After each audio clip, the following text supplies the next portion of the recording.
Today we're going to talk about affairs. And, you know, I think we've previously done an episode on this, but, you know, this topic comes up frequently in divorces, in what we do.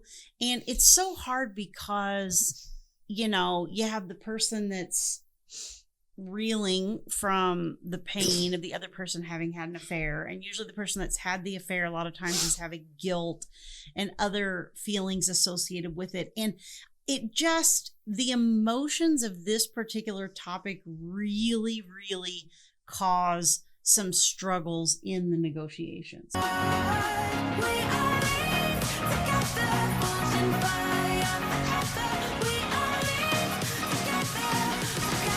Nobody walks down the aisle and says, well, gee, if I have an affair, then we'll get a divorce. Right. It's, you build your life and you think you know a person. Right.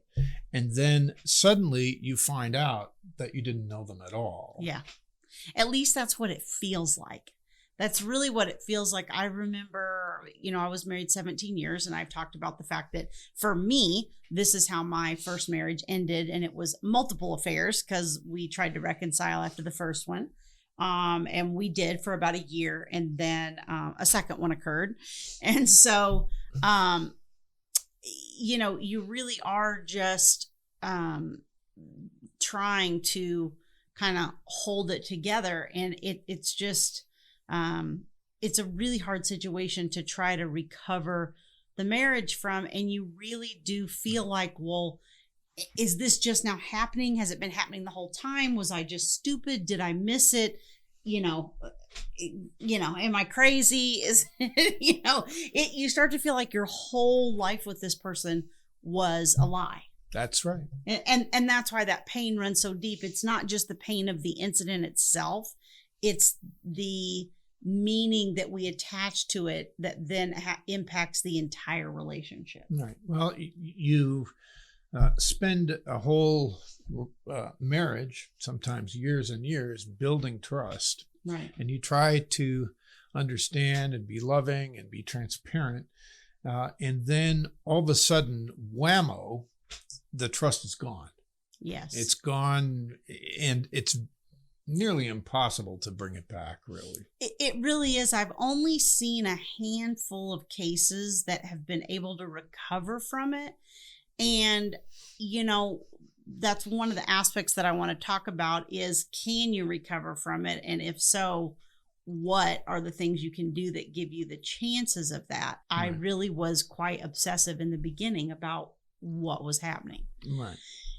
And so eventually the therapist helped me to realize that that was what was happening. And actually Daryl came into one session of therapy with me, and he admitted that he was, or I don't think he admitted, but she confronted him and said, you're having an affair. You're either having an affair or you're on the verge of having one. That's what she said to him. And he got up and stormed out. And she essentially said to me, there's your proof. You know. Yeah. So once we hit that point, I gave it about another 30 days. And like I said, that's when I really started putting pressure on him, and he finally admitted, and then I set him out.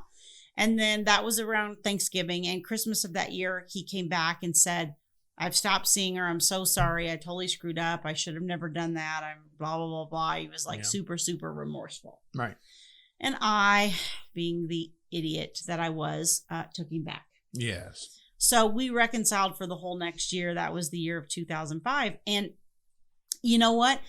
I would love to tell you that it got better and that I was able to kind of process and move through it, but it didn't. Right. Yeah. It turns you into a grump. I was so angry and resentful. Yeah. Well. I just could not move past the fact that he had opened up and shared this intimate aspect of our relationship with someone else. I remember being so desperate to just search for any shred of hope. I would be on the internet in these different support groups and different things, and just searching for every shred of hope, every person that said, yes, I mean, I would dig through thousands and thousands of posts looking for just that one person that said, yes, I was able to save my marriage. It's really hard for the person, for the person in the position I was in, because it really, your self-esteem, your self-confidence takes a hit. It even impacted when Thomas and I got together, my level of trust in him. It was very hard for me. In the beginning, a lot of times I accused him of things that he was not doing. And so he really had to be patient with me and, understanding about some of the baggage, that came along with having had somebody who had an affair. Right. This is not all. I know we tend to talk about the injured spouse a lot, and obviously that's because the bulk of the hurt, I think, sits with them. Right. But part of what I've learned over the last, it's been 15 years now since this happened, so I can talk about it without really any, I don't really have any pain around it like that anymore. The thing that I have learned, though, is that I contributed to that affair. Yeah? Yeah. I mean, it's real easy to... Can I use that? Well, it's real easy to feel superior, and I think I did for a while. I'll never get away with that, will I? No. No. One time, like, I'm done after one. Like, there's no... One and done One at this and done. point. There's no leeway at this point. But I talk about how, I went into the therapy session and therapist And said, I taught her how to do the papers, too. That's the problem. Yeah. You done interrupting me now? Yes, I am. I started the sentence 3 times. Wait a minute. This Wait a is minute. the third time I've started the sentence. Wait a minute. Okay. Now I'm done. Okay. So I went into the therapist, and I remember her saying, asking me the question, did I feel that I was a better person because I hadn't had an affair? And I said, yes. I tell that story. I've told it different times on the podcast. And, that's kind of the state I was in at that time, was like everything was his fault. I was hurt. He had hurt me, and everything was his fault. But as I worked through all the different issues around it and, move forward in my life, the thing that I've learned is that I contributed to it. And I contributed to it through contributing to the breakdown in the marriage. I was very resentful. I was angry. I was a yeller. I was short with him. I really wasn't, one of the things I've learned about men in general is that they need the admiration of their partner. They need to be appreciated for what they're doing and contributing. Yeah. That. Have I told you how awesome you are? By the way? But, I wasn't getting any of that. And I mean, I wasn't giving any of that. And of course, my emotional needs weren't getting met either. It's not like it was just me it was a two-way dynamic that caused the breakdown in the marriage. We both had a part in the breakdown of the marriage. It's just that that's how he then chose to deal with that breakdown. And I'm not excusing it. I'm not forgiving. I have forgiven, but I'm not excusing the behavior and saying it's okay to deal with it that way. I'm just saying I've come to understand that he dealt with the breakdown of the marriage the only way that he was really capable of. Yeah. Emotionally at the time. And honestly, reframing it in that way has helped me to deal with it a lot. There's a lot of emotions in this that have to be worked through, and it's not easy. Yeah. It's not easy for either side. And so, and I know we say, oh, well, the person that had the affair, they're working through emotions of guilt. Well, good. They should feel guilty. Well, that may be true, but I think that, once they say, I'm sorry, and they change the behavior and they are transparent and all those things, they shouldn't feel guilty after that. And if they do feel guilty, it's a problem in trying to rebuild the marriage. Well, there's always a little scar there too. Well, there's a scar on both sides, but I think that guilt has to be healed in the same way that the pain of the affair has to be healed. Mm-hmm. Both people have to work on healing those pieces. If the person's truly remorseful, they're going to feel horrible about having had the affair. The only people that aren't going to feel bad about having the affair is people that don't really care. Those people probably aren't listening to us, I'm guessing. It's really,